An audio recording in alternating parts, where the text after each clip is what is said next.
most bars on each cluster are GPU. Noting that we are pretty neck and neck with CUDA on all of the machines, and actually on the P100, V100, we were a little bit faster than CUDA when running on a single node. I also included this yellow and light blue bar here, which shows us the same, still using OpenACC versus CUDA, where we're still getting comparable performance, but we're actually not parallelizing the spatial dimension at all, so we're not using that that KBA method that I talked about earlier, and instead we're just parallelizing in-grid cell computations there. The reason I wanted to include that was to show there's a giant gap between these runs and these runs as it relates to adding that spatial component in to further motivate why this is so important. We're leaving a lot of performance on the table if we're just taking the easy way out and only parallelizing our in-grid cell computation. And there's not enough in-grid cell computation to actually harness the full power of our GPU and to saturate it as far as computationally speaking.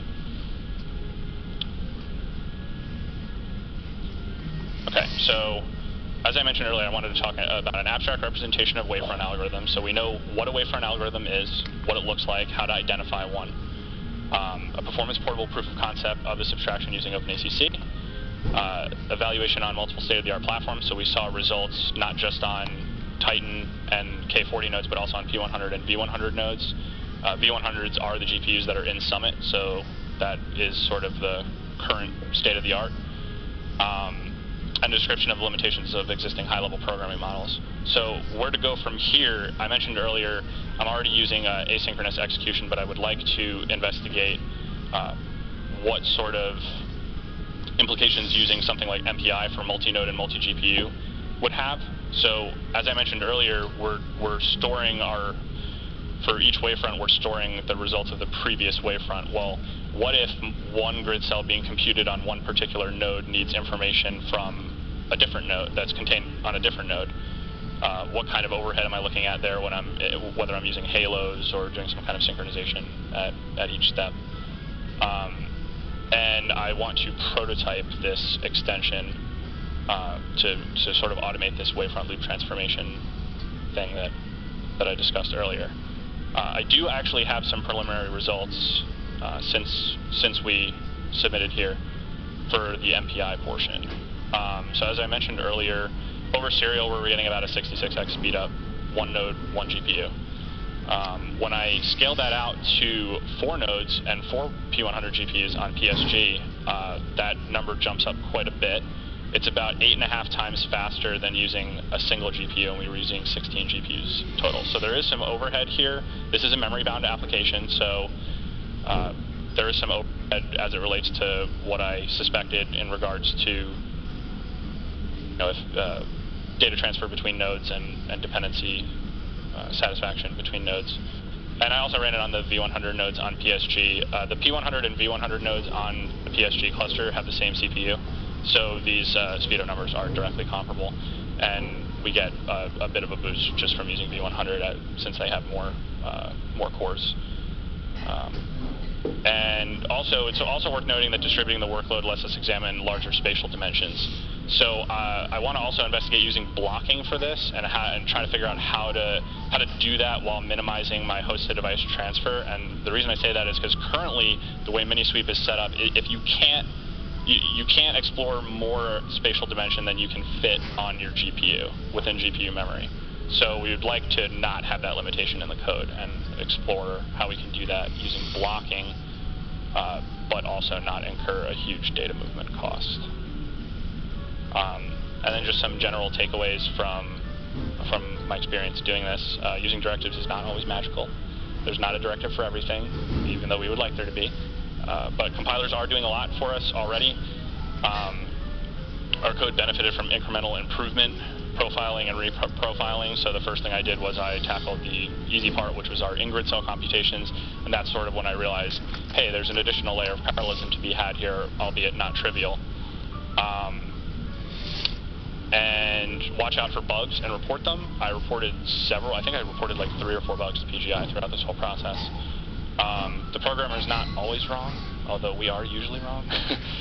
And just to watch out for novel language extensions and propose them to committee. There is an OpenACC users group forum. They are really responsive. They want to know if you find this type of stuff in your code, how they can make the model better. You know, things to ask yourself while you're programming. Did you completely change your loop structure? Did you notice a parallel pattern that we don't have a high-level directive for yet? Or do you feel like even though you're using a directive-based model, you're doing a lot of code modifications still? These are the kind of things that programming model people want to solve, and the reason that these abstractions exist. So that's it. I have my contact here. You can email me, and all my code's available on GitHub if you want to check it out, and I'll take any questions.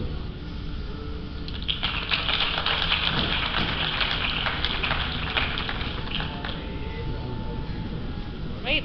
Questions for Robbie? Thanks for the talk. So I may have missed something about the abstraction, but my understanding that you are running the same code on OpenMP and on CPU and on GPU.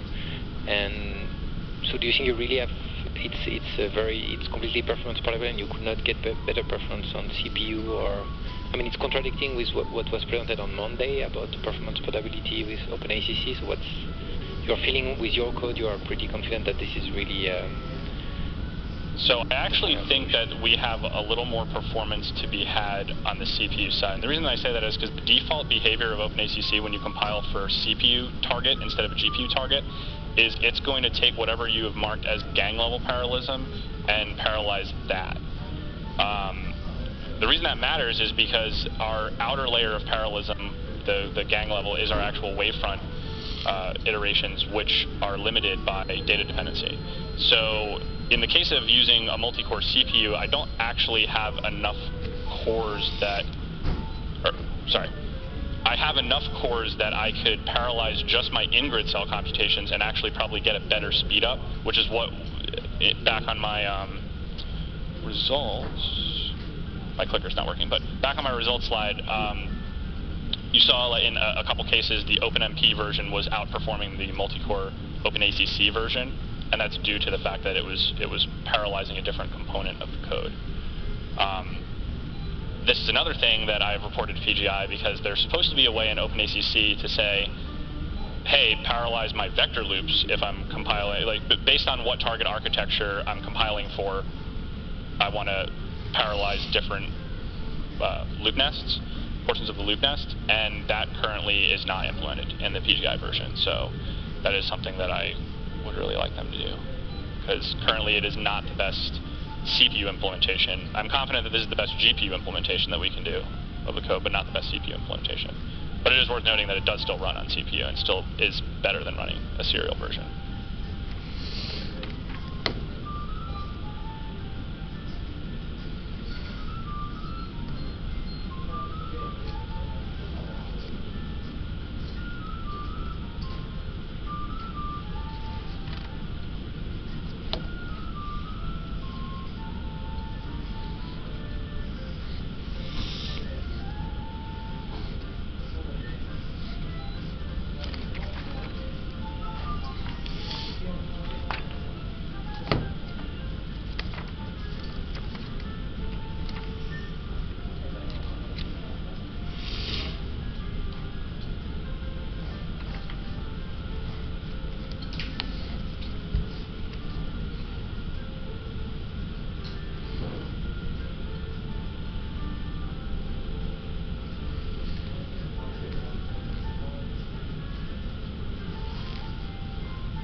Well, thank you very much for that introduction.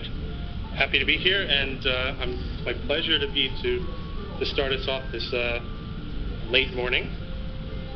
So to get things going here, what are gravitational waves?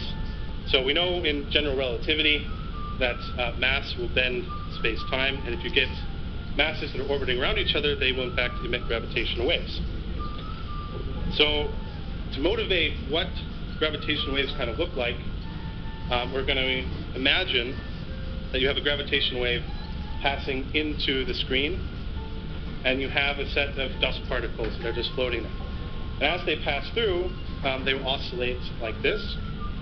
Of course, they can also oscillate like that.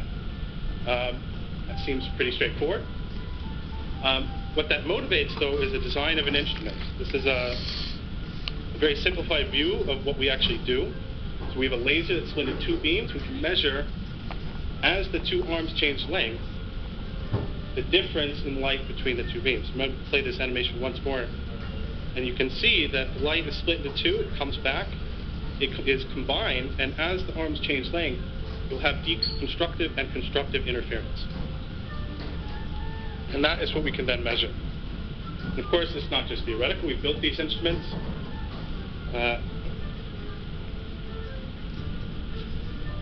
Here it appears to. Oh, next slide. Okay. So this is the LIGO Hanford instrument. It's 4 kilometers long. We have its sister in Livingston, Louisiana. And of course, in Europe, we have the Virgo Observatory of 3 kilometers. So you see, we need these huge sizes to be able to detect these sort of signals. And we also have, an upcoming network of observatories.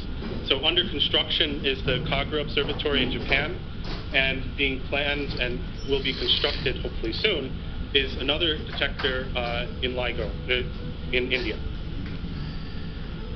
Okay, and again, this is not just theoretical. We made our first detection back in 2015 in September. What we see is consistent with a 36 solar mass black hole merging with a 29 solar mass black hole. And to give you an idea, this is the time series of the signal we observe in units of here's in units of strain. So this is how much relative length the instrument is changing.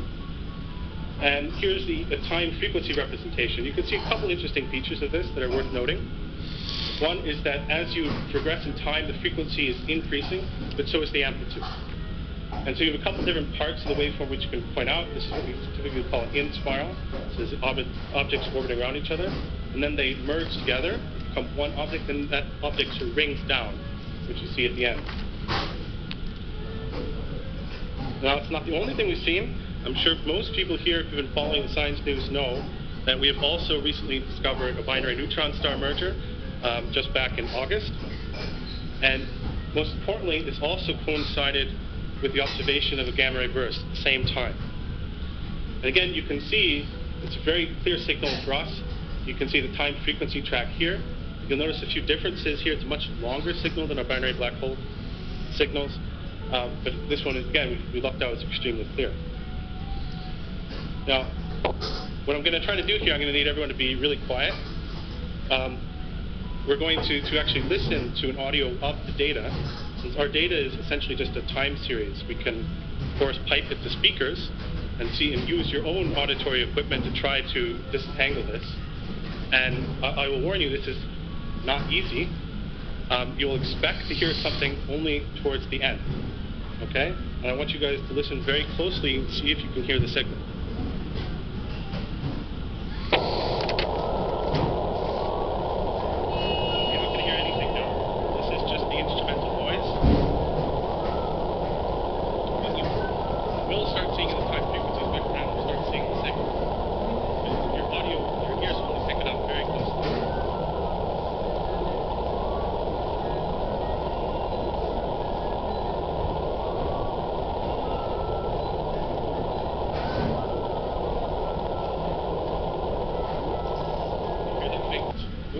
That's it. That was the signal.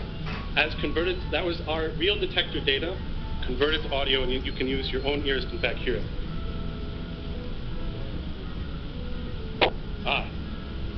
Let's see if I can actually pause that. Okay. So it's spanning about, the part that is actually sort of visible to us is spanning from about 25 hertz up to 500, 600, 700 hertz. It's in fact going far beyond that. We can't actually observe as high frequency as it will actually merge. So we're really just seeing basically the in-spiral. It will merge at say several kilohertz, but we can't actually observe that part of the signal. It's just our instrument isn't sensitive to those frequencies. Okay.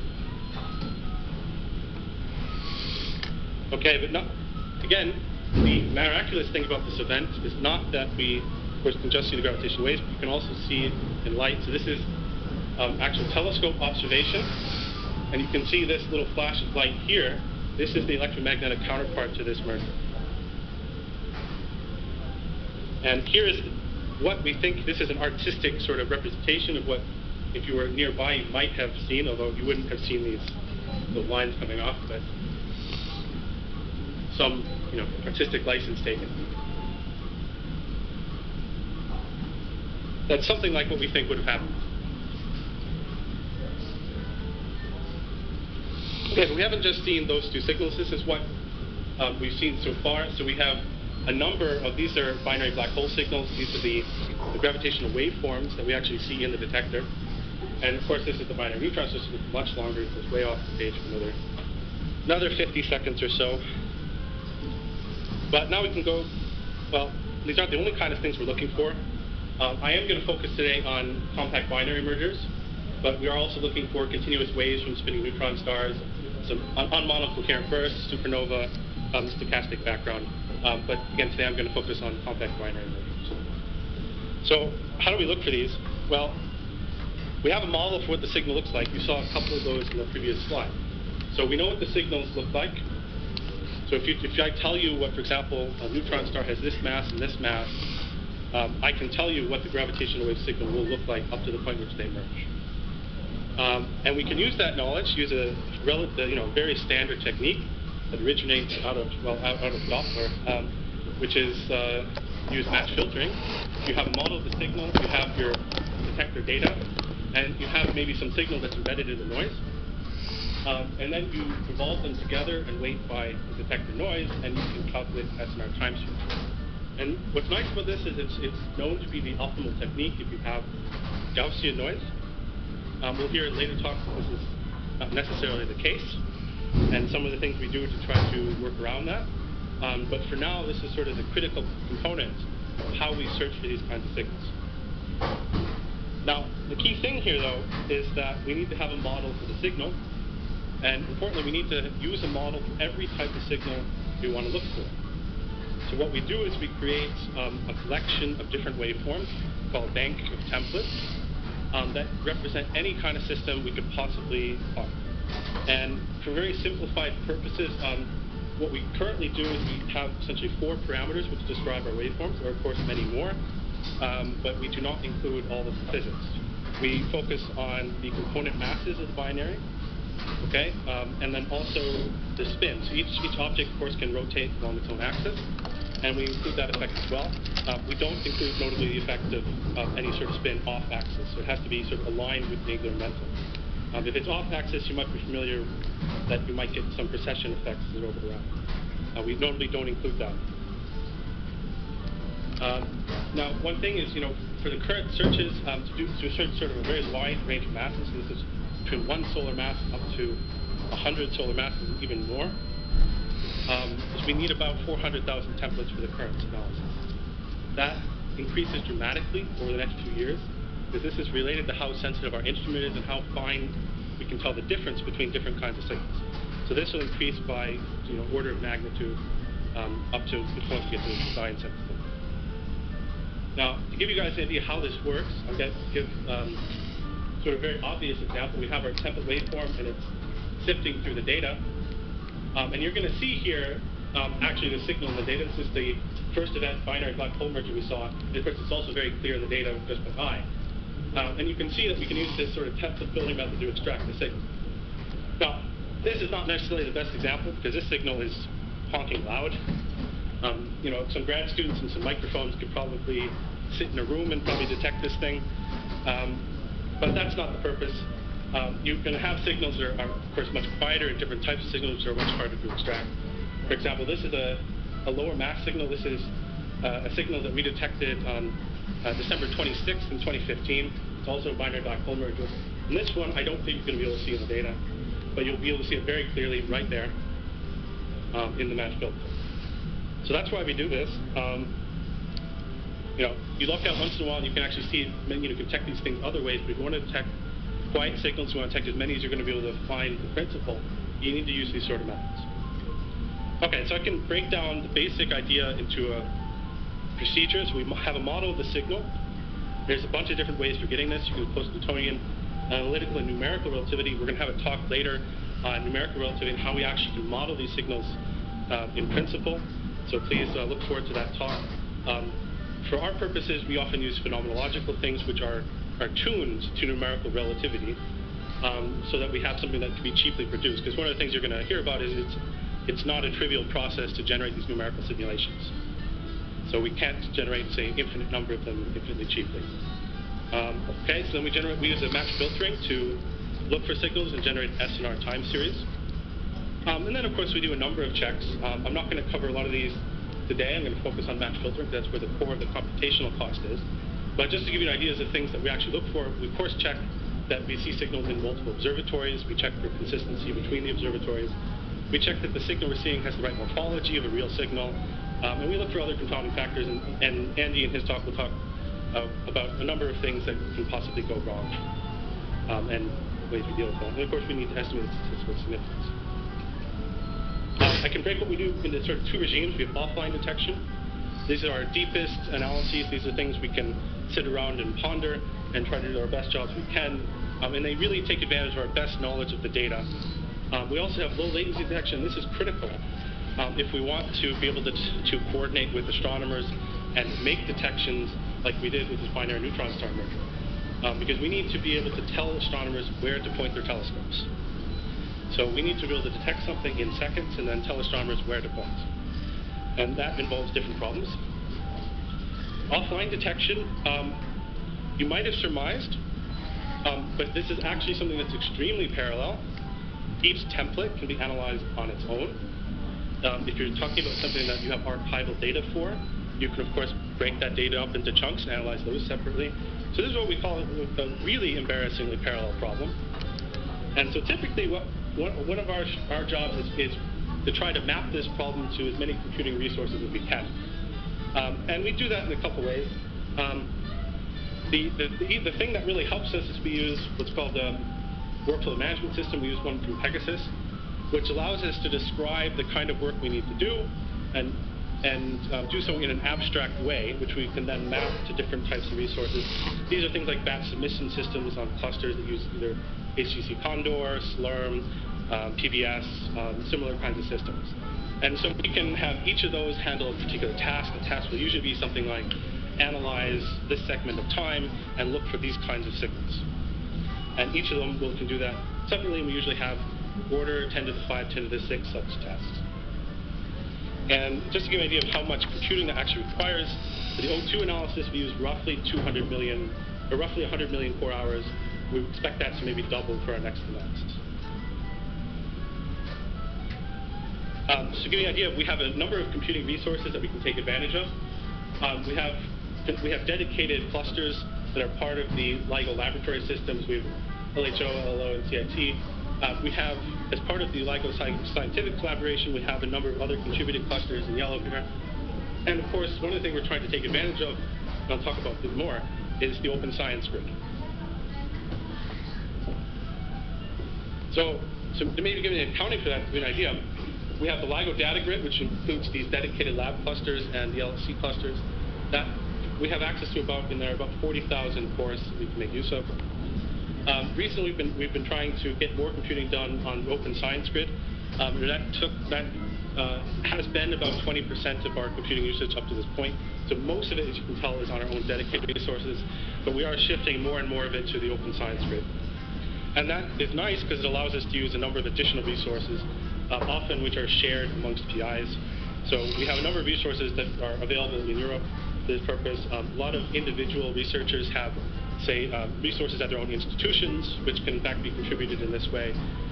We have things like campus regional shared networks. The campus networks are kind of neat because those are the ones where, for example, the secretary's office computer, when they're not working, reboots at night into a virtual machine, and then actually we can submit jobs to. So that one's actually kind of a fun one. And of course, it also allows us to run at the national supercomputers. In particular, we've done testing on Exceed, Stampedes, and a few other places. And I just want to point out another resource that we do have, although we don't make use of it for this kind of analysis. is we also have Einstein at Home. This is very similar. I'm sure people have probably heard of Folding at Home or some of these other programs. It's very analogous. It's the same technology. And people can search for pulsars and spinning neutron stars in this analysis. That provides us, we have about 40,000 active users. In total, there's about an order of magnitude more who are not so active. And you get about 5 petaflops of performance from that. But again, we primarily focus on searching for pulsars and spinning neutron stars. So one of the areas we've been trying to move to is to move to more computation on the Open Science Grid. That's an initiative we've been sort of pushed towards by the National Science Foundation in the United States.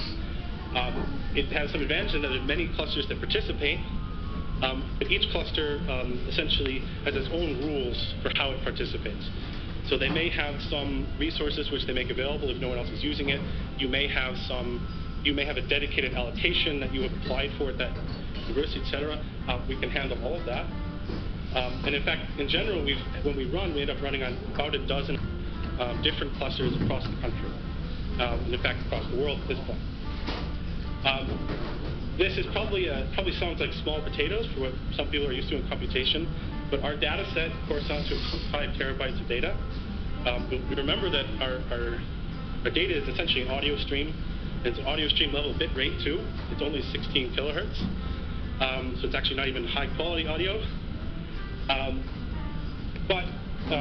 So we transfer this. What we do is we transfer this to a central server, and we store it under what's called a CERN virtual file system. And we so far clocked in about a petabyte of data transfer. This is because each of our analyses needs to access some of the data multiple times to actually complete its work. And we've been lucky enough that we can get away with relatively reasonable strains on that server, roughly about 10 gigabits per second sustained. Now, one of the issues that you do arise when you run in this kind of environment is each of these clusters has a slightly different software situation.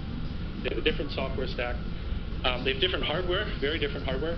And so one of the things we've had to move to is our software has to be containerized.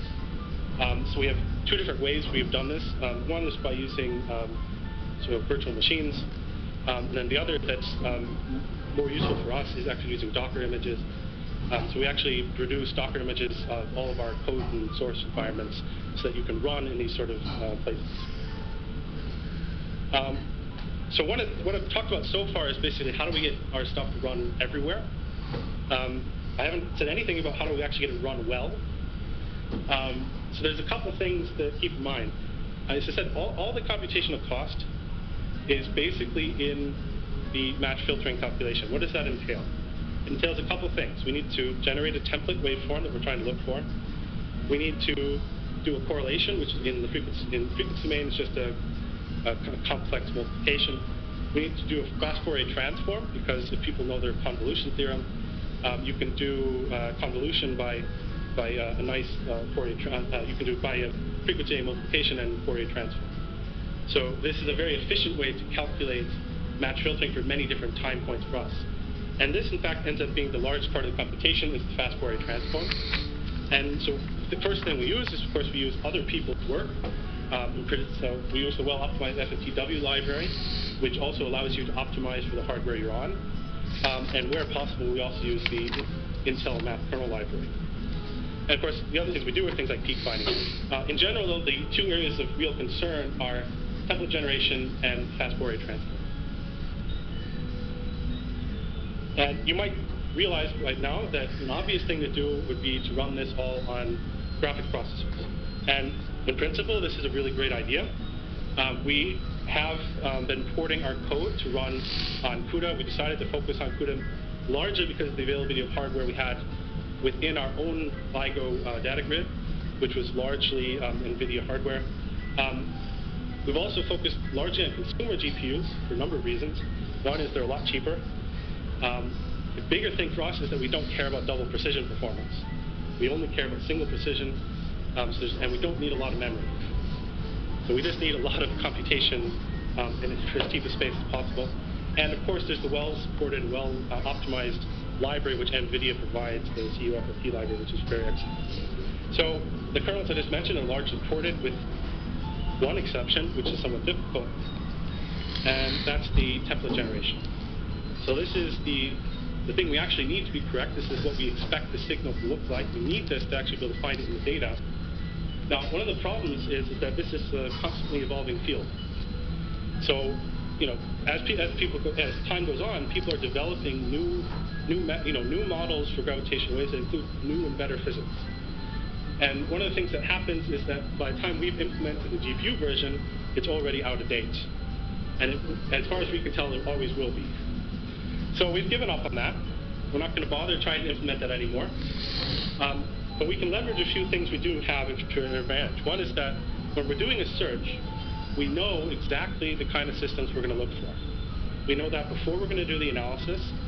And so we can do things that are just one-time upfront costs. And one of those things we can do is to essentially take our waveform. This is what it looks like in the frequency domain. You've seen it looks like in the time domain. But this is what it looks like in the frequency domain. One of the things you can realize is that if you separate out, has this oscillatory pattern, you can separate out into an amplitude component and a phase component. And you'll notice that these are very nice smooth functions. And what we can do is we can approximate these just by linear interpolation. And so what we'll do is we pre-compute all of these for every system we want to look for ahead of time. We then create a set of interpolation points, and these are a few orders of magnitude smaller than the actual amount of templates themselves, enough that we can actually store every single template on the GPU up front and just load them once at the beginning of an operation. And then do the interpolation, which is extremely fast, on the GPU. So that's what we've done. And we don't have to do any of the template generation on the GPU. We can just do some very cheap linear interpolation. It's a very simple operation. Okay.